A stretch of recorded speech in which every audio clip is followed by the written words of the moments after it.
Coming up on Pirate News Network, Jennifer Soares will tell you about freshmen living on campus next year and the new requirement ECU just implemented. Those stories and more on Pirate News Network.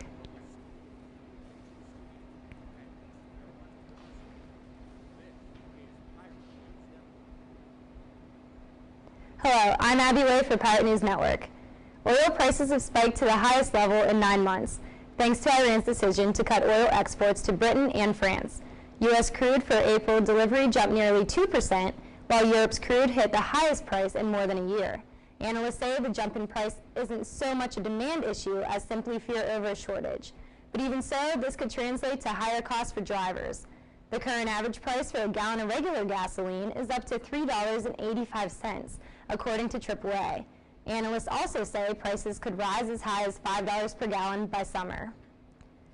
According to a new rule, all freshmen must live on campus next year. Jennifer Soares took a look into what the new requirements mean for all incoming students. Starting next year, all incoming freshmen will be required to live in residence halls. ECU officials have been working on this decision for years and plan to have freshmen stay in the dorms unless they meet the exceptions. Associate Vice Chancellor of Campus Living and Dining Services, William McCartney, believes that this was the best idea for students starting out at ECU. Students who live on campus get higher grade point averages. They're more likely to graduate in 4 years. They're more likely to graduate at all. ECU and other universities have had tuition increases, but McCartney says that the schools should not suffer from these increases. We're not putting ourselves in a competitive disadvantage where suddenly someone is going to say, oh, I'm going to go to Appalachian State now because that's significantly cheaper than ECU. According to McCartney, living on campus will help students maintain retention at the university.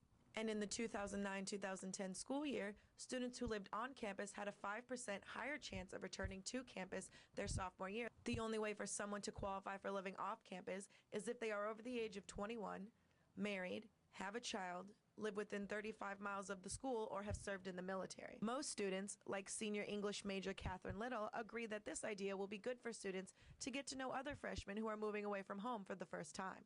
I think that it's really good as far as encouraging students to get involved with the community life that ECU does offer. ECU will house over 4,000 freshmen next year, and McCartney says that they have plenty of room for students. We expect no problem next year, actually. The freshman class size projections are 4,000. Of that, we don't expect to house all 4,000. The cost of living on campus will not be cheaper. In fact, the cost has gone up $50 per semester. Our meal plan costs won't be going up at all next year. We are limiting and eliminating some of our meal plans, but the ones that we're keeping will be the exact same cost next year. Campus Living has more plans for students in the future, including tearing down Belk Residence Hall and adding 2 new buildings and a swimming pool. I'm Jennifer Soares reporting for The Source. A hospital in Richmond County, North Carolina is dealing with an unusual problem. Bats are flying around the building. Catherine Birchman has the story. I've had some surgeries there before. Rockingham residents still have a hard time believing. Almost seems like a story out of a movie. A colony of bats has taken up residence in the walls of their hospital. People here say you can see the bats flying around the roof at night. This is the first time we've had to deal with this type of issue. Health Director Tommy Jarrell says he got a call 2 weeks ago that bats were flying in and out of patients' rooms. He worried about the health risks. We've actually sent staff out to retrieve some of the bats, and we sent those into the state lab for testing of rabies. Concerned about rabies and fungal infections from bat droppings, the hospital evacuated the majority of the building, moving more than a dozen patients over the weekend and shutting down most of the facilities except for the emergency room. The patients at the hospital were offered the prophylaxis vaccine, which is a post-exposure vaccine to rabies. Now a special company is sealing cracks in the walls and installing a special door that keeps the bats from returning. Hospital officials say they're working around the clock to remove their unwelcome visitors. Some good news on the employment front. Initial jobless claims have fallen to their lowest level in nearly 4 years. The Labor Department says 352,000 people filed for initial unemployment benefits last week. That's down from 402,000 claims the previous week. It's the fewest number of jobless claims since April 2008. A debate is brewing in Virginia over women's reproductive rights. Lawmakers are at odds over contraception, abortion, and when life begins. CNN's Athena Jones reports. The battle over women's reproductive rights is playing out in state houses around the country. In Virginia, the House of Delegates just passed a bill that says life begins at conception and gives unborn children at all stages of development, including embryos, the same rights available to you and me. It grants recognition that there's a human being here. By itself, this cannot criminalize abortion. While the bill doesn't directly challenge the landmark Roe v. Wade Supreme Court decision affirming a woman's right to an abortion, Republican Delegate Bob Marshall, the bill's sponsor and a longtime abortion opponent, acknowledges it's a step in that direction. We need to get back to the respect for life that we used to have in this country that's been lost. The bill hasn't yet passed the state Senate. The fight over the legislation here in Richmond has been fierce, with opponents saying the bill will severely restrict women's reproductive rights. Democratic Delegate Eileen Filler-Corn worries the measure could reduce access to forms of contraception that prevent the implantation of fertilized eggs. This all is an overreach by the state and by the government. And these decisions should be left to a woman and her physician, medical professional. This is a slippery slope, and eventually the goal of the personhood movement is to ensure that birth control is illegal. The battle in Virginia isn't unique. A similar bill is now pending in Oklahoma's legislature. What I would say is that we're in the middle of a wave of these kinds of bills, and they're happening across the country. We're also seeing ballot initiatives being introduced. Virginia's Governor Robert McDonnell has said he will review the bill if it passes the state Senate, but he hasn't committed to signing it. Whatever happens in Virginia, one thing is certain. 39 years after Roe v. Wade, the debate over women's reproductive rights is not going away. Athena Jones, CNN, Richmond, Virginia. Coming up in today's Health Minute, some easy tips to stay fit at work, and a new app helps make it easier to find Girl Scout cookies being sold in your area. Coming up next on Pirate News Network, I'll give you more information on Michelle Obama's efforts in Operation Reentry.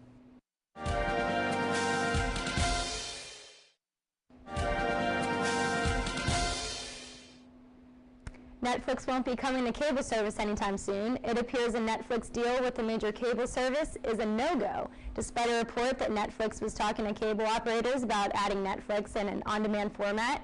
Distributors don't seem to be biting. Many cable providers already have on-demand channels, and some view Netflix as competition. Deadline Hollywood reports Comcast, DirecTV, and Dish have all declined a deal, and the LA Times is reporting that executives that sell Netflix content say the company wouldn't be able to create an on-demand channel under the terms of its current deals. The Times reports Netflix is downplaying speculation on such an agreement. Soldiers returning home from the war may have a difficult time adjusting to their new lives. ECU and the First Lady are teaming up to develop a program that will help these heroes truly come home. Andrea Worley has the story. After paying the ultimate price for helping their country, soldiers now need their country to do the same for them. We're all part of this network of resources for these returning soldiers. Michelle Obama's project, Operation Reentry, helps soldiers returning from deployment cope with their numerous challenges in reentering society. The ECU has some affiliation with Operation Reentry, and various members of the different allied health professions, occupational therapy, physical therapy, speech-language pathology, and then from the clinical side, us in the rehab department.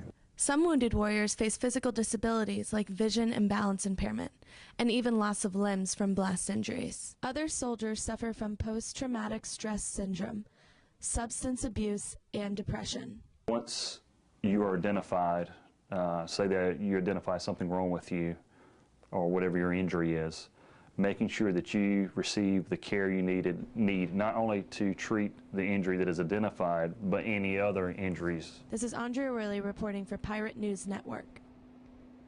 What's the cost of a $4 billion deal gone wrong? For AT&T CEO Randall Stephenson, the answer is $2 million. That's how much money the company cut from Stephenson's check in 2011, as a direct response to the failed T-Mobile takeover bid Stephenson led last year. The deal was blocked by the Federal Communications Commission and the Department of Justice. The CEO still took home a pretty rich package. On top of a base salary of $1.6 million, he received a $3.8 million incentive award and stock compensation worth more than $12.5 million. You've got calls to make, emails to send, and meetings to get to.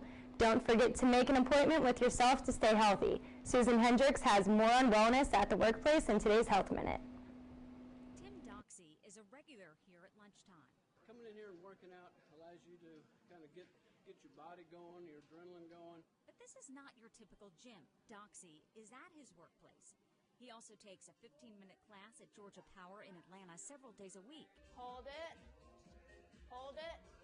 Georgia Power is one fit-friendly company as recognized by the American Heart Association. But if you don't have access to a gym like this or the time, there are still things you can do to incorporate the recommended 30 minutes of exercise into your day. Those 30 minutes do not have to be a 30-minute unit. It can be 10 minutes 3 times a day. So here are a few ideas. If you are brainstorming, walk down the hall with a colleague. And use the stairs instead of the elevator.